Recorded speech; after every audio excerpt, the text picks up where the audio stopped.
Hola mi gente, back here in Chile. Love being back in Chile, had a great time in Argentina. It kind of feels like coming home, coming back here, which is great. As you can see, I'm in the lovely Chiloé. We're staying in this funky little pink Barbie hotel and taking a day off the road. I can't believe it's been 2 weeks already, or more than 2 weeks, and I haven't really got around to that second post. So here it is. I'm going to try and catch you up and tell you how we got here to Chiloé and some of the exciting things that have happened so far on the road. Well, the main reason for coming to El Cafate, you will recall, was to see the Moreno Glacier. Amazing location, fantastic scenes, and we actually had a very good time there. And let me catch you up on exactly what happened. The draw for us, and I guess for a colossal number of other world travellers in El Cafate, is to visit one of the most densely packed glacial regions in the world.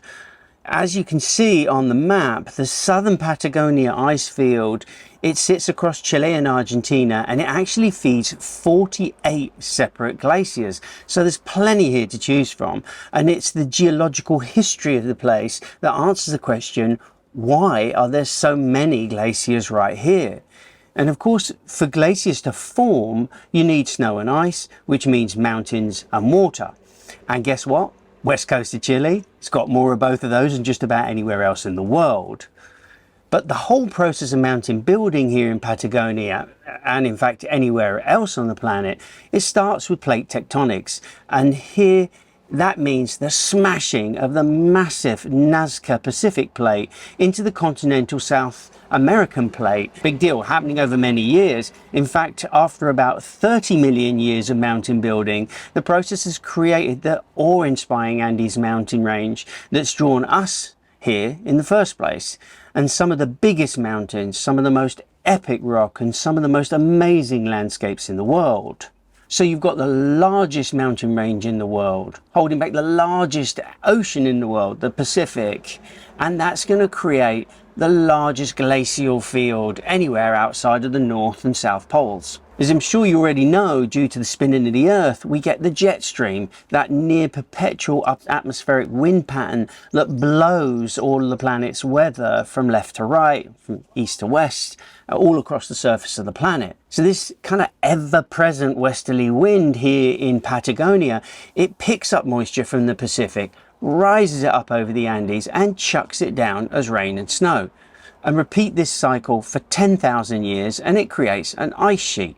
Literally trillions of tons of frozen water, and the pure weight of all that snow and ice squeezes itself down the valleys in the form of the glaciers and the glacial features that creates. That's what we've come to Patagonia to see. The biggest continental ice sheet left standing. One of the few remaining glaciers that's still firing, actually still growing, still producing, and still big enough for us to witness the process here. And at the last glacial max, that was about 21,000 years ago, nearly all of Chile and a good part of Argentina was buried under this monster ice sheet.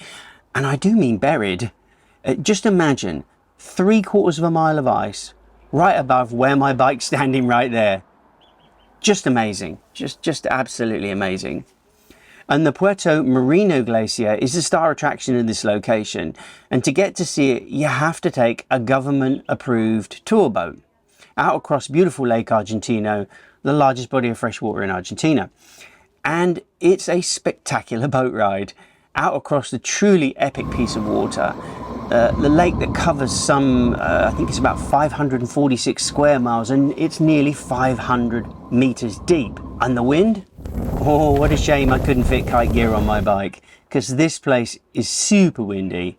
White-capped mountains against blue sky, white caps on blue water. Just couldn't be more beautiful. Just amazing. And in fact, so beautiful, everyone comes here to see it. Getting off our bikes and getting on the boat with all the normal people, I have to be honest, was a bit of a culture shock. Big boat, lots of people, a bit of a wake-up call for two crusty old, now very dusty old bike traveling dudes. But the glacier was worth the inconvenience and the cost and the people.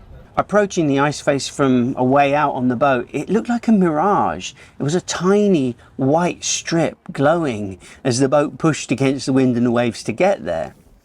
But you really have to get up close to truly appreciate how big and how awesome these glacial faces still are. It shows that the Moreno Glacier isn't shrinking at all, right? It's because just being this close to so much ice, it's just breathtaking. You want to just stare at it and wait, and just wait for something to happen. Unfortunately, it did. And John, with his best camera hat on and his elbows out for the Germans on the front of the boat. Yeah, we caught some awesome footage of some glacial calving that actually happened, created a giant, great big wave which echoed out to the boat. And that was really, really quite something. All too soon, it was time to get back on those bikes and get going again. It's what we came for. Long ride out to Quilon and the ferry to Chiloé. Quite a story coming there. Can't wait to tell you about some of the adventures on the gravel and some of the interesting things that happen. We'll save that for the next time. So tune in, subscribe, like, share, all that good YouTube stuff, and we'll catch you on the next one.